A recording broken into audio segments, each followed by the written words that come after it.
In ancient times around the Dutch colonial period, there was a village called LUHU village which was located in Huamual district, West Seram Regency, Maluku. LUHU village is led by a king named Gimelaha LUHU Tuban. King LUHU had an empress, namely Puar Bulan, and 3 children, including 2 sons named Sabadin LUHU, Kasim LUHU, and a daughter, Taina LUHU. King LUHU led very well and wisely so that the land of LUHU became a village whose people were prosperous and rich in spice, especially cloves. The glory of the LUHU village was also heard by the Dutch colonialist in Ambon, and of course, the colonizer who liked to invade the Maluku region began to make plans to seize the LUHU village.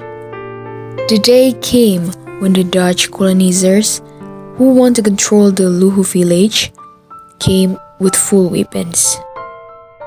King LUHU, who didn't want to submit to the Dutch, tried to fight back, but in vain because the modern ammunition owned by Dutch colonialists was inferior to improvised weapons owned by the people of LUHU village. This incident killed King LUHU, the empress, and his 2 sons and many people of the land of LUHU. The only survivor of this incident from the king's family is Taina LUHU. Of course, not accidentally, the Dutch colonialists didn't kill her. This was because the Dutch warlord was interested in her and was willing to marry Taina LUHU. After successfully seizing LUHU village, the Dutch colonizer returned to Ambon with Taina LUHU. Taina LUHU, who don't want to be married, was sorted and raped by the commander-in-chief at Victoria Fort. Taina LUHU, who couldn't stand her suffering anymore, found a way to escape and succeed. She walked very far to a village called Soya, Sirimau district, Ambon. Knowing her background from a royal family in Seram, the Soya royal family accepted Taina LUHU with pleasure and even consider her a member of their family. After several months of living in Soya village, Taina LUHU finally realized that she was pregnant and intended to run away secretly because she didn't want to cause a trouble for the royal family of Soya village. When Soya village was deserted at night, Taina LUHU fled on a horse belonging to King Soya. Passing through the wilderness with a cold, dense, and lonely night, the princess from LUHU village continued to ride her horse. She arrived at a mountain peak in Ambon City. She rested and relaxed under a guava tree.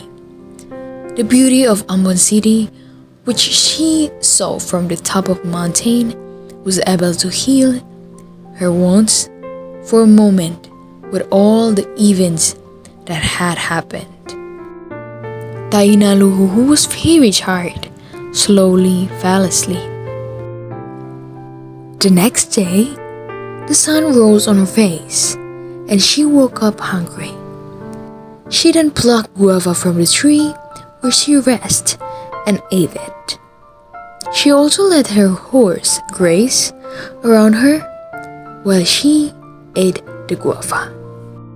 On the other side, the king of Soya village was panicking due to disappearance of Taina LUHU from Soya village, summoned Marino, or Soya village official, and So chief, or king advisor, to form and mobilize soldier and his people to find Taina LUHU and bring her back to Soya village. It was noon.